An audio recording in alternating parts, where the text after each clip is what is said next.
I have a fake news alert. I mentioned last week, I did one of these last week.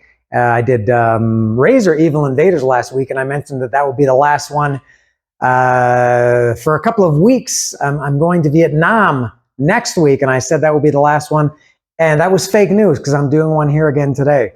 So not really fake news, but it's not like I was lying or anything, just a change of plans. I had nothing to do today. I'm actually going out shortly, but I thought I would take a little bit of time to do this today. So it's not fake news like, it's like Fox News level fake news rather than like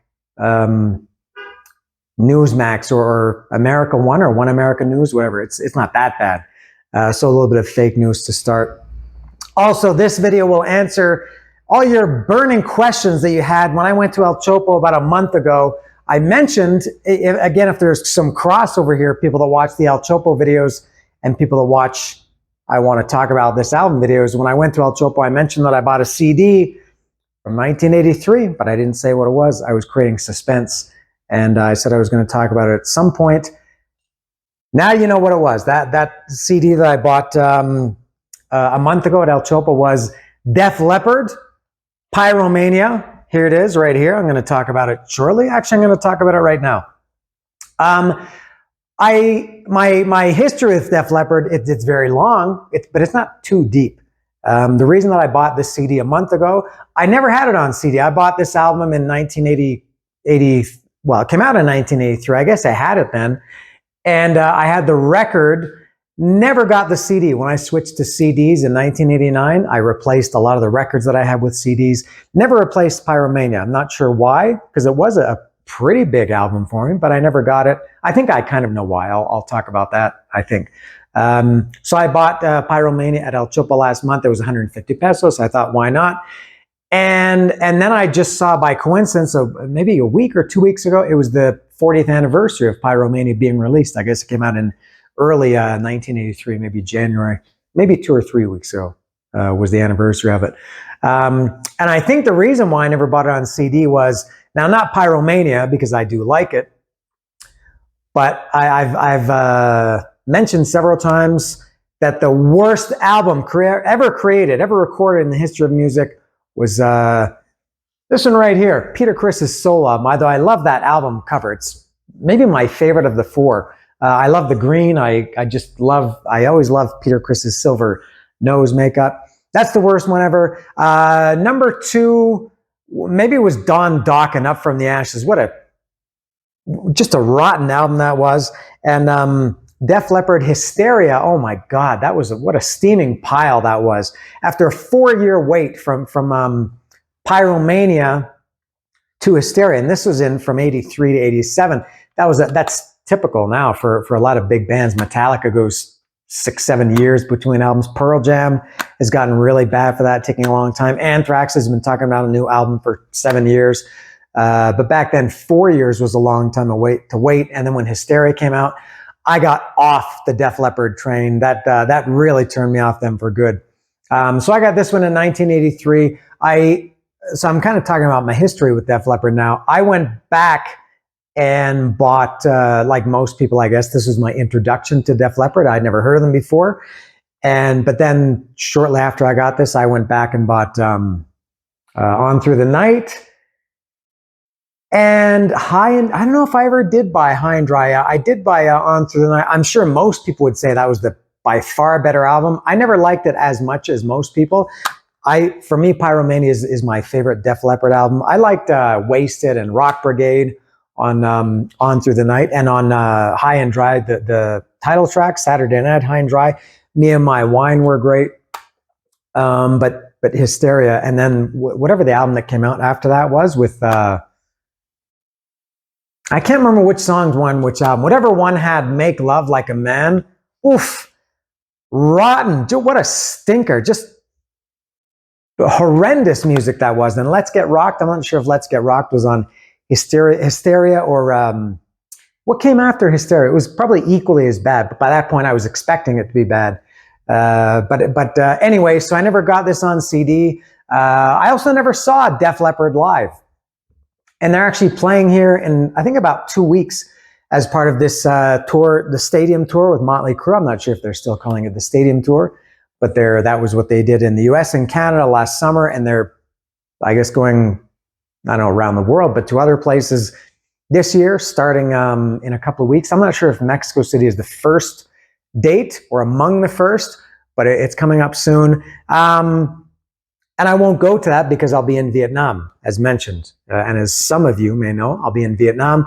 I probably would have gone at this point, as much as I despise Motley Crue in the last 20 years, whenever a new tattoo came out. All that could be one of the worst records ever too.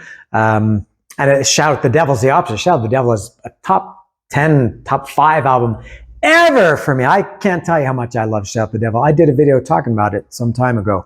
So I probably would have gone to that had I not been going to Vietnam, just because I'm at a point where I want to see some of these bands. I haven't seen Motley Crue since 1987 on their Girls, Girls, Girls tour. And I never saw Def Leppard. So I'm at the point where I think, okay, I would see Def Leppard and Motley Crue, but I won't be here, so I won't go. So this came out, Pyromania, in 1983. It was, that was a great year for music, 1983. For me personally, well, this, Mental Health, Quiet Riot, Shout at the Devil, the aforementioned moments ago, Shout at the Devil was 1983. Kill 'Em All was 1983, although I put that in a different category. Bark at the Moon was 1983, although I never really got into that album much, despite it being my first concert. This one, Bark at the Moon. That was 83. That was a real, Defenders of the Faith was 83 or early 84. I think 83, Defenders of the Faith. Early 84, I'm not sure. Very Peace of Mind, although never got too much into that one, despite being a big Iron Maiden fan. So 1983, I associate it with Pyromania. The first couple that I think of for 1983, probably 3 are, the first ones that come to mind are Pyromania, Mental Health, Shout at the Devil. And I especially draw parallels with Pyromania and Mental Health because they're both, at the time, they were considered, believe it or not, heavy metal, although now, and maybe then, some might say pop metal or just hard rock, but at the time, they were heavy metal. And they both were, heavy metal. They had guitars, but they're also very melodic. They were very massively successful. Mental Health was #1. I'm not sure if Pyromania ever made it to #1, but my God, they were on the radio a lot. Really, really a lot. And their videos were on all the time for Rock of Ages, Foolin', and Photograph. You couldn't get away from Def Leppard in 83, 84. So that's my Def Leppard history. As I said, it goes back 40 years, but not too deep. So I'll talk about this now. It opens with Rock Till You Drop. Pretty bad title, but I like that song a lot. Very anthemic. Rock till you drop. Sounds gay when I sing it. I don't mean gay in that way. It just sounds very cheesy. Maybe that's a better word for it. In the 80s, we would have said it sounded very gay, but that's understandably stupid now. It sounds stupid to say that, but a cheesy song, but very good. And I listened to this when I bought it a month ago, and I've listened to it a couple times since, and I listened to it again this morning. I went out for a walk early this morning and listened to it.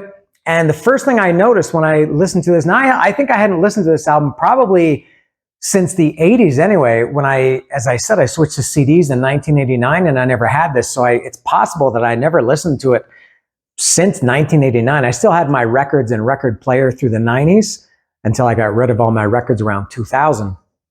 But I hadn't listened to this record in ages, many years, decades, until about a month ago. And as soon as I heard Rock Till You Drop, I thought, wow, he really sounds like Brian Johnson, Joe Elliott in the first, what's the first line of Rock Till You Drop? Hold on to your hand, hold on to your head, hold on to your heart. Come on, something, let's tear this place apart. I thought, wow, he really sounds like Brian Johnson from AC/DC. Good song. I like Rock Till You Drop. Next is Photograph. I never got tired of Photograph, I don't think, despite hearing it, as I mentioned, all the time. I thought it was a great song. Good, very simple, but good riff opening it. Very catchy, good chorus. I like Photograph. I still have no problem with it. And you know what's funny? Maybe I've talked about this a little bit before. It's not funny. It's not even interesting, but something that I'll mention. I've talked about this before. You get sick of some songs, Paranoid and I don't know, The Trooper, Rock and Roll All Night, Crazy Train. I don't know, whatever. But then after some time, if you don't hear them for a long time, you start to like them more, appreciate it more. And because I haven't lived in Canada for 17 years and I never, ever, ever listen to the radio, not my hatred, but my just of hearing these songs constantly kind of went away. So when I hear them again now, it's by choice. I think, I like that song.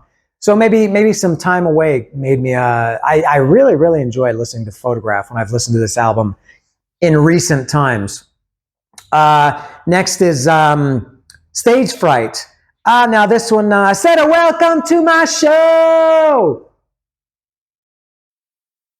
That was pretty bad, but the song is pretty good. And that's a heavy metal song. That's a real riff on that one that comes in after that. But then it changes. The chorus sounds really, really, I'm sure at the time I would have called it wimpy. Stage Fright. Oh, it just sounds very wimpy. There's keyboards in it.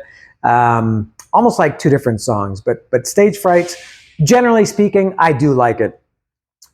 Too Late for Love is number 4. Probably, I would say, no, I think it's safe to say this is my favorite song on this album, Too Late for Love. Some might call it a ballad. Some might be wrong. I don't think it's a ballad, despite the title, Too Late for Love. And it is kind of quiet. The introduction is quiet. And but when it comes in, London boys are crazy. Girls go hand in hand. A pocket full of innocence. Something. Queen of the Dream. That's not a ballad. That's a heavy metal, borderline heavy metal song, hard rock song for sure. So Too Late for Love, that's my favorite. Die Hard the Hunter is next. Pretty good song. That's what I don't like about this song. I'm not sure if I thought this at the time, but I thought about it when I've listened to this recently. Is I really, really dislike the overly processed backing vocals in the introduction. It's got the quiet introduction to this, and it's just they sound very processed. And I guess they're like this on the whole album. But when they when you hear them at the beginning of Die Hard the Hunter, the music is very quiet, as opposed to in a chorus like in a big rock song where there's guitars and everything, and the backing vocals are not as prominent as they are in Die Hard the Hunter. But it's a good song, but I really don't like those overly processed backing vocals. Next is Foolin'. Like that one. That was another one. I think I mentioned there was a video for that got played all the time. I think it was the least of the 3 singles, Foolin', Rock of Ages, and Photograph. I'm sure I was sick of it at the time, but I like it well enough. Now, Rock of Ages is next, and I did get tremendously sick of that. As sick of that, I guess, as any song ever. As sick of that as I was of Rock and Roll All Night, or I don't know, whatever the rock radio staples were at the time. And when I've listened to it again, I still don't like it that much. So maybe I just don't really like that song as much. I don't like, and I think I also didn't like at the time, that the bass during the verses.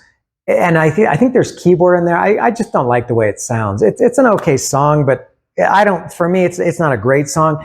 And it's funny, when I was listening to it today on my walk, I go along and I walk through a farmland. There's lots of cows and horses around, and the occasional donkey, sheep, goat, turkey, something like that. So I'm always listening to music, and I'm always singing along. And I realized for Rock of Ages, despite having heard this song for 40 years, almost probably as much as any song, I don't know the lyrics to it. When I was singing along to it, I realized I know the vocal melody, and I kind of can scat along to it, but I really don't know what Joe Elliott is saying. And this album never had the lyric sheet in it. Oh, I just saw this is it says printed in West Germany. This is the copy I bought at El Chopo, used, of course. And the CD doesn't have the lyrics. Oh, the CD does have the lyrics. I'm sure the album... No, I don't remember the album having the lyrics, did it? Maybe somebody knows. I don't remember it. Let's see, Rock of Ages. Rise up, gather round, rock this place to the ground, burn it up, let's go for broke, watch the night go up in smoke. I knew all that. Rock on, drive me crazier, no serenade, no fire brigade, just pyromania. I knew that. What do you want? What do you want? I want rock and roll, long live rock and roll. I knew that. Let's light it, let's strike a light. I didn't know what he said there. We're going to blow like dynamite. I knew that. I don't care if it takes on light, going to set this town alight. Okay, I was good with that. So there was one line I didn't know. We got the power, got the glory. I don't think I knew got the glory. We got the power, got the glory. Don't think I knew that.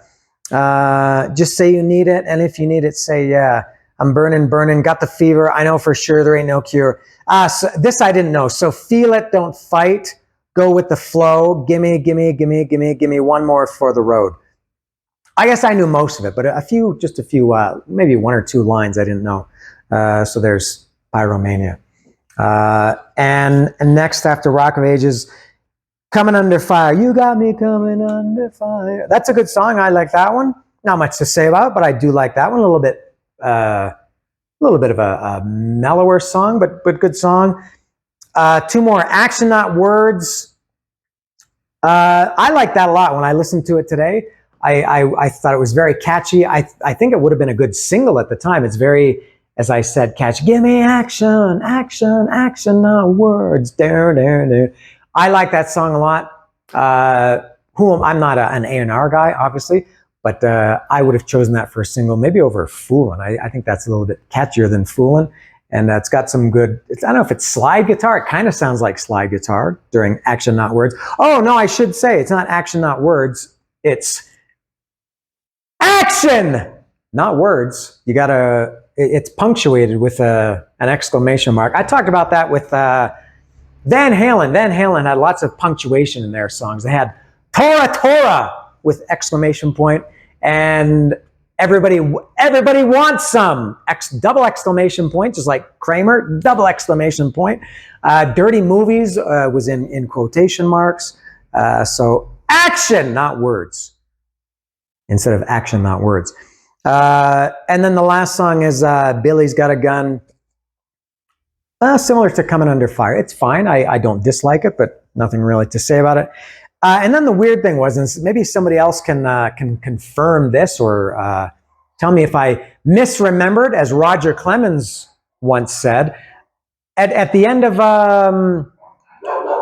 Billy's Got a Gun? Is that the last song? Yeah, Billy's Got a Gun. At the end of Billy's Got a Gun, there was some weird, I don't know, it sounds like my dogs are barking out here. Some weird coda at the end of that song, like electronic drums or something like that I have no idea what that was, and I swear I'd never heard it before. Somebody tell me, was that on the end of the original record, or is this something that was added later in the digital age? I don't know, to fill in time, but this weird thing, instrumental thing at the end of kind of noisy, not noisy, but noise, electronic noise at the end of Billy's Got a Gun. That sounded new to me and totally unnecessary. I don't know why they added that. So that's it for Pyromania. Now I should say also one last thing before I go. I love this album cover. I would even say one of my favorite album covers ever. When I was, this came out in '83, as I mentioned. I was 13 years old and I was heavily into comics at the time. And this had, or has, you can see, kind of like a comic-y, I don't know, theme to it. The fire coming out the windows. One of my favorite album covers ever, I think. Maybe I should do an episode on that, my favorite album covers ever. I'm not sure if anybody would be interested in that. I'm not sure if I would want to do it, but off the top of my head, yeah, really, I still love it when I see it. I think maybe it's like a trigger of my 13-year-old youth looking back on it. So that is all from Pyromania. As I mentioned, you probably won't see me for a couple of weeks. Aside from tomorrow, I'm going hiking tomorrow to Chalcatsingo. Kirk can watch that. And also, I always forget his name. Deaf to Demands, I think is his name. They both watch, they said they both said that they watch hiking and I Want to Talk About this album or music videos. I appreciate your viewership, Kirk and Deaf to Demands, which I'm not sure what his real name is. And another programming note, I mentioned this in the last episode when I did Razor Evil Invaders. I think I'm going to do a live stream. Mark this on your calendars, or some might say save the date. I would never say that. March, maybe around March, the last week of March. I'm sure it'll be during the week, and I'm sure at night in my time, which I think most of you are either in Mexico or United States. So it'll be probably at night, 7, 8 o'clock, 6, 7, 8 o'clock, somewhere around there, in the last week of March. By that time, I will have returned from Vietnam. I think I'm going to see a concert. I think I'm going to see Pretty Boy Floyd. I have all the plans to go see Pretty Boy Floyd. Thanks to somebody in the last live stream I did. I can't remember who it was, a guy in Monterrey. Thank you. And I think I'll go see Pretty Boy Floyd. And we can talk about things that have happened since then. So if you have any questions, get them ready. That's so arrogant to say that you should be asking me questions, but I had a good time doing that last time. So that's all from me and Joe Elliott, Rick Savage, Phil Collin, Rick Allen, and Steeman Steve Clark. See ya.